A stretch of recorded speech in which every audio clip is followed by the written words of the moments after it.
Alright, today I am starting my Walking Talking Books series, which is something that I've wanted to do for quite some time. A series in which I walk and talk about a book that has left a strong impression on me, and a book that I think other people would benefit from, or that at least find interesting. In this particular example today, I think it's a book that we can gain some insight into ourselves and life from, but that's obviously up for you to decide. So the book today, actually, I should say, I've wanted to do this for some time. The reason why I chose today to do it is because I'm back home visiting Northeast Pennsylvania. I'm walking the train tracks alongside the Susquehanna River. This is a route that I walked many, many hours when I was young. It's a quiet, single lane, beat up old road that hardly anybody drives, and train tracks next to the road. So it's nice and quiet down here. I spent many hours of my youth down here walking, thinking about life, reading books. Sometimes just bring a book down here and walk and read. And that's kind of what forged my relationship with books, which are very important to me. So I figured there's no better place, no better time to start this than now. So that's what I'm doing.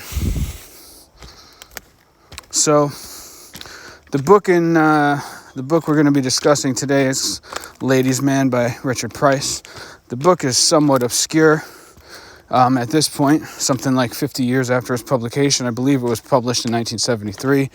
I will get that exact date and put it in the description box when I get home. But the point is, it's an old book. It actually had to be after 73 because it had to be later in the 70s, maybe more like 77. But regardless, even all this time later, I still think it's a book that offers great insight into ourselves, especially for the men out there. But really maybe just people in general who are living in this modern condition of humanity, which I think actually hasn't changed over the last 40, 50, 60 years, nearly as much as we'd like to tell ourselves it did. And a big reason why I think that is because of Ladies' Man. So Richard Price, he's in my opinion the greatest writer of dialogue in American literature. Obviously there's some neck and neck with him, but he's my favorite. Great novelist, but really I think his mark was really made in terms of popularity and sales, writing scripts. Like he wrote the novel and the script for Clockers, and then he wrote the Wire, which was, from my understanding, a very popular series on HBO. I actually have never watched it. I don't watch a whole lot of TV. But Price's early books, in my opinion, were his best work. And with Ladies' Man actually wasn't all that highly received even in its day. Price was already a notable author by that time. But the book wasn't really highly regarded. I tracked down some reviews of it at the time, and people basically said that, when I say people, the two reviews that I read basically said it had its good points. It's very funny in parts, but that it was unremarkable. I actually totally disagree. As a character study and as an insight into a modern mind, I still believe that the book is absolutely brilliant. And the reason is this. So in the book, the main character in the book is a guy named Kenny.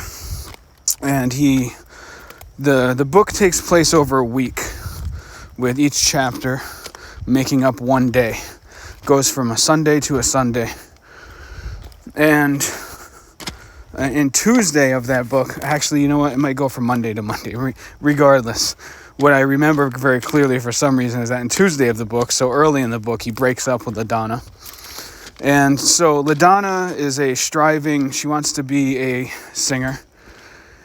And Kenny is this lost and confused guy who takes a lot of pride in his sense of humor and his physique. He works out compulsively.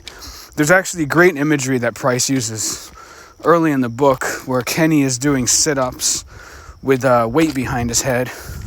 And Price remarks that the weight looks like an iron halo. And whether Price intended it or not, I saw a lot of meaning in that symbol, because for Kenny, who was a man cut adrift from any kind of spiritual or religious purpose, his own self-improvement, his physique, is his religion. It is his spirituality, and it's an empty one at that. It's iron. It's not illuminated. It's just iron. It's just material. And that totally feeds into, or definitely feeds into the book itself, because throughout the story, Kenny, who's had kind of an interesting life, he went to college but dropped out, and he worked in a kibbutz. Kibbutz was they were communes in Israel. They may still be functioning, I'm not really sure, but at one time, as recently as the 90s, I know they were still going in the 90s, they were communes in Israel where they would, they would harvest sunflower seeds, things like that.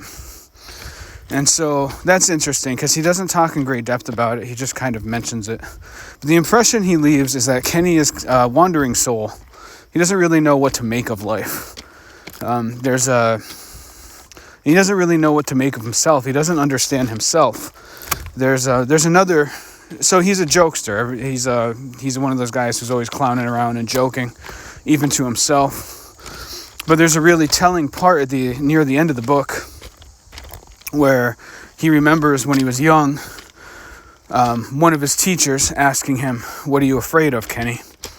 And even in the book, this is actually one of the masterful things about the book, but even in the book, Kenny doesn't quite get the significance of his teacher asking that, because she asks him that in the middle of his clowning around. She sees through his clowning and sees it as a defense for something, though. Oh man, I love that sound. Northeast Pennsylvania, dusk. Got all those great sounds. Hope you can hear that on here. But, so... yeah, as he's clowning, his clowning is clearly a defense mechanism for his own anxiety, and which I believe is rooted in his fear of meaninglessness, which is why I think the book is so important, or not important, but so relevant to today, and why we can gain so much from it, or why I've gained so much from it, and why I sincerely believe others can. I particularly think men would really dig this book. So Kenny loses LaDonna, and he's relieved, as we all are when we lose a woman. Like, oh, we're free now. But obviously his emotions are a lot more complicated than that. Deep down, he's wrecked by it, and it forces him to plumb the depths of his own soul, and which I think he ends up finding rather shallow. So for the remainder of the book, Kenny is just kind of flailing around. He works as a salesman, and so he only has to work when he wants to. He works, it's like a commission. He's a door-to-door salesman. And he mentions frequently in the book that what he really wanted to be was an English professor. But he constantly questions this. He questions like the masculine virtue of it. He questions the financial profit of it. And so in this book, Kenny he's not true to himself, is what really emerges out of the book. He is clinging, on one hand, he is clinging to old school concepts of masculinity, but on the other hand, he is clinging to this new era that was the 70s, this era of indulgence, which the conflict between all of these things, between his grasping, between all of these different modes of living, leaves him completely lost, bereft of direction. There's a part that I think is really important where he meets two of his old friends from high school, and the two friends have taken very different routes. One of them is a beatnik of sorts, and the other is a father and at least ostensibly a successful businessman. He has a nice car. That's a big thing. He's driving around his car, and they're all making a big deal about it. But the thing is, all three of them are clearly dissatisfied. And so with them, you see that at that time, no matter what direction people took, they felt lost. That's kind of the theme that arises out of the book. They all felt lost. Kenny, his friends, all the characters that he meets, they're just kind of these lost figures in this bleak 1970s New York wasteland. And Kenny rarely, if ever, has any spiritual or religious impulses. He doesn't seem to ever connect the fact that maybe what he's missing and maybe why he's so adrift is because that's what he's lacking. And that may be by Price. Maybe I don't know if Price cares about any of those things. I only know what I think while I'm reading these books. So Kenny, he continues to descend and spiral into depravity, basically, because he's extremely lonely and he really needs attention. He is aware of this. He is aware of his own need for attention. But he becomes painfully aware as the story progresses. And everything he tries, it's mostly sex. He obsessively looks for sex. And though he never comes to this insight, it's clear that his obsession with sex is really an obsession with finding a connection with another human being, which, of course, can never be satisfied with trivial sexual encounters, no matter how badly we try to convince ourselves otherwise. It's an empty way to live. And so Kenny's running around trying to get laid constantly, never leading anywhere. There's one scene that is hilarious in a really dark and disgusting way, when he hooks up with this prostitute, a nasty prostitute, who makes it clear that she's had a lot of clients that day. And just before giving him a blowjob, she spits out blood from an abscessed tooth. And it's funny. I mean, I know it sounds disgusting, and it is disgusting, but if you're into that kind of humor, that kind of dark humor, it's gold. The book is hilarious. Beyond all the heavy stuff that I'm talking about here, it's just a goddamn funny book. I laughed harder at that book than almost any book I can recall reading. And also, it is also the only book that I ever actually yelled out loud at the book. I really did that. As I'm reading it and Kenny is descending into chaos, I actually yelled, "Kenny, get your head out of your ass, man." Like it was so obvious what was happening, but he couldn't see it himself. But anyway, so by the end of the book, he tries to go back to LaDonna, and LaDonna actually finds success as a singer without him. And her revelation, which Kenny himself somewhat dimly seems to acknowledge himself, is that he was actually holding her back the whole time they were together, even though he wasn't conscious of it, or at least was able to hide this truth from himself. He was always subtly cutting her down. And without him, she took off, and she actually had a great singing success. And so Kenny is even more adrift. He's even more lost. He's even more desperate. And while this is going on, he's trying all these desperate hookups with people. There's the prostitute, then there's this other girl that he meets. And they have sex, and he tells her all these sweet things. And then the next day, wakes up and doesn't want anything to do with her. And kind of breaks her heart because she thought they had a connection. You know, it wasn't just a cheap one-night stand with her. She thought they really had something. And so Kenny hurts her, which Kenny's not necessarily a bad guy. He's just like a shifty guy. So he has this guilt clearly over what he did, but he hides himself from the guilt. He shields himself from what he's done and from the fact that he hurt this poor girl, and he kind of justifies it away. I think many guys, at least in their youth, can recall this. It's a shitty thing to do. when you're young, it's like, feels like it's no big deal. But then, you get older, it's like, that wasn't cool, man. Hurt these people. Not cool to hurt people's feelings and to lead them astray. Although I will also say, in our defense as men, usually when you're in that position, you mean it when you're saying it. Lust clouds the mind, makes you think you're feeling things you're not, or actually makes you feel things that simply don't last, and you don't realize they're not going to last. But anyway, I digress. And so this was in the 70s when there were those gay bathhouses. Or they may still have gay bathhouses today, but it was a big thing in the 70s because this was before AIDS hit. And these were places where gay men would go, and they would just have all kinds of sex, just big sex parties, totally unprotected. So just having unprotected sex with each other, it's just, they were petri dishes for AIDS. I mean, these guys didn't know it. Nobody knew it. Obviously, they knew about other STDs, but HIV wasn't on the scene yet. So, in a way, you can't really blame them. They were just having fun. And so that was actually interesting, because while Price was writing this, HIV was probably first starting to make its way through the community, because I think it was only a couple years later that it was finally identified. So it started out with a kind of a mysterious illness that was befalling men in the gay community, and then that's when they started to identify it as HIV, and then they realized, it was a serious bad situation. A lot of people were dying, and a lot of people were sick. And so while Price was writing this was before HIV, before AIDS. And so there's all these gay bathhouses, and one of Kenny's friends brings him to one.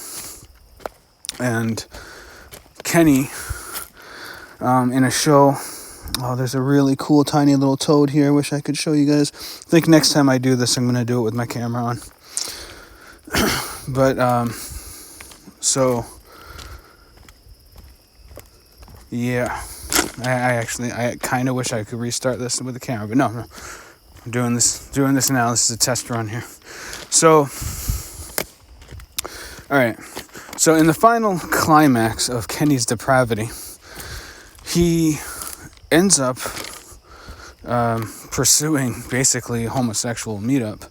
And obviously there's nothing wrong with pursuing a homosexual meetup if you're a homosexual. Kenny is not. There's no indication that he is anyway.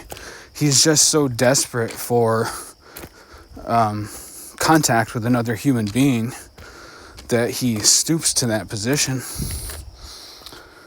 And it's just, I would imagine it would be the same thing if a gay man became so desperate that he sought the presence of a woman. I'm not gay, so I don't know, but it seems to me like they would probably be similar. So for Kenny, his descent climaxes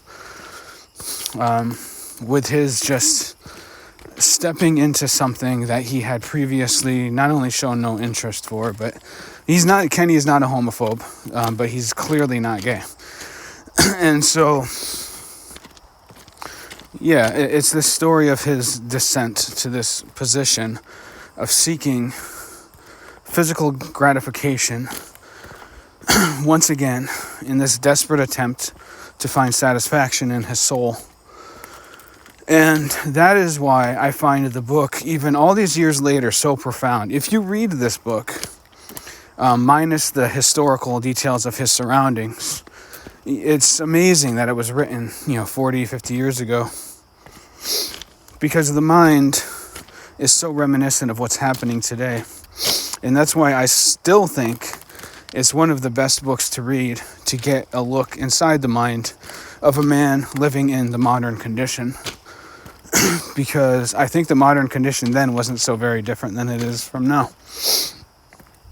So Kenny, like so many of us in this time, was cut loose from any of the traditional landmarks of meaning, religion, family, the idea of serving society by being a good, honest person. All of that was that all kind of started dying in the 60s. By the late 70s, it was gone for a huge portion of people. This way that people had lived for so long previously was just suddenly gone. And Kenny is desperately trying to figure out what he's supposed to do with his life. When you're living in a nihilistic universe where ideas of higher duty and responsibility and God, etc., all these traditional anchors, when we're cut adrift from that, we're cut adrift, man. We're just wandering through life, trying to find some kind of stable ground. And Kenny has no self-pity for himself, but I pity him while I read it.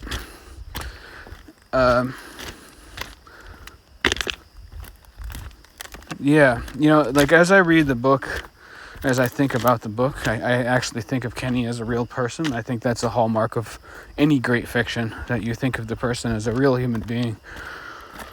And the way Price leaves the book, I get the feeling that Kenny is even though we have seen this descent over the course of a week, I think his descent just continues, and I think he's heading for a bad place. And looking back in hindsight, knowing that AIDS was floating around that community that he was beginning to delve into, Kenny probably wound up in a bad place. And that's a shame. But that is also the fact for so many people today, particularly men. It's just, I do think maybe this is most applicable to men. I'm not a woman. I don't claim to understand how women think.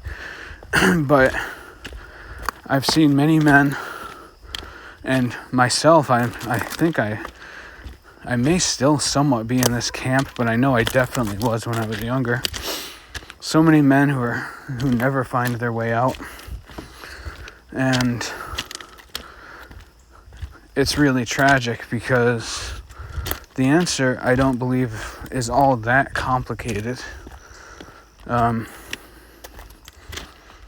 think our sense of purpose ideally lies in a higher power, but it does not have to rely on a higher power.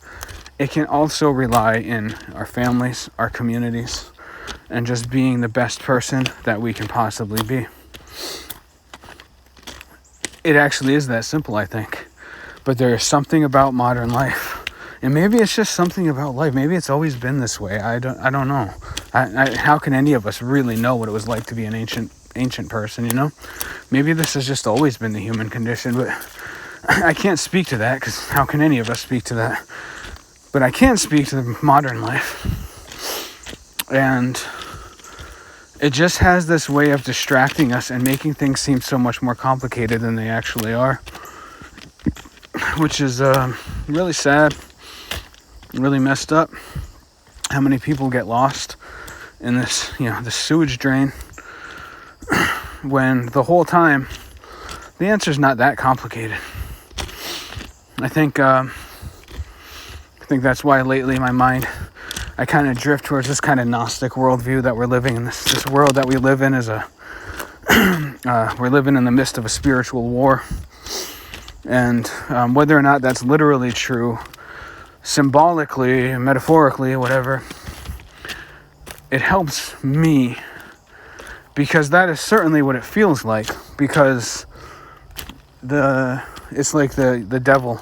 The devil is this illusion, this massive illusion, this series of illusions, this endless self-replicating series of illusions that constantly leads us astray and leads nowhere. Just leads us to desperation and loneliness, maybe ultimately madness, unless we can find our own footing. And within the book, Kenny never finds that footing, nor does he ever fully come to self-awareness. Though later in the book, he does appear to have a flash of insight into himself. But rather than plumb those depths deeper, he tries to distract himself with more sex, more jokes, more pointless company. So Kenny never quite finds his grace, which sucks. A little interesting side note to that is that Richard Price, when that book started, Richard Price was on assignment with Playboy magazine, and it was actually supposed to be a journalistic piece about the New York sexual sex club underground, whatever you'd want to call it. But as time went on, he decided to he took all his notes back, dropped the assignment, and decided to put it into a book instead. And I'm glad he did, because it's a great book. But so I think Kenny is at least partially, and I suspect probably largely, Price himself, which is interesting to think of, because at that time Price was already a respected and established novelist, and I just kind of assumed that such a man would feel a very definite sense of purpose and direction. But maybe that's not true. And again, maybe that comes down to, career success. Even in the artistic field, the creative field, it still doesn't quite fit the hole that we're looking for. I mean, look at Bob Dylan. That guy lived the ultimate dream of an artist. And even he turned to spirituality for his purpose eventually. So, yeah, I think that's about all I wanted to say about that book. It's very well worth the read. I think guys especially would absolutely dig it. And if any of you out there are listening to this and have read it already, I'd love to hear your thoughts. I'd love to hear from anybody who has also been equally affected by the book. So, all right, thank you. That is the end of this first Walkin' Talkin' Books with Jeff Suak. Peace out.